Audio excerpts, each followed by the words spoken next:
Cala la popolazione, ma cresce il numero degli ultraottantenni. In Veneto sono quasi 383.000, con un aumento del 25% rispetto a 10 anni fa. E Venezia è la seconda provincia più vecchia dopo Belluno. Qui il numero di over 80 è passato da 56.000 a oltre 70.000. Nel Vicentino si registra l'aumento maggiore di ultraottantenni.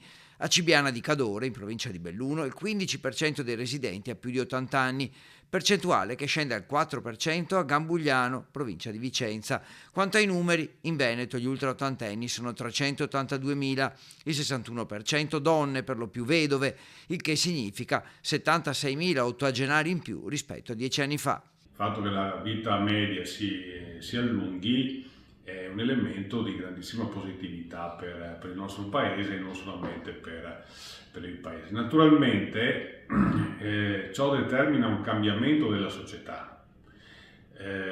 Bisognerebbe che la politica avesse attenzione al fatto che la popolazione sta cambiando. Ecco quindi che anche le esigenze, le aspettative e le strategie per adeguarsi a questi cambiamenti mutano. Fra le principali criticità, la non autosufficienza, l'assistenza domiciliare e il rischio isolamento. Insomma, la popolazione complessiva cala, ma gli anziani aumentano. L'occhio della politica deve guardare con attenzione al sistema demografico, perché da un lato c'è una popolazione che invecchia e dall'altro c'è una popolazione di giovani che diminuisce.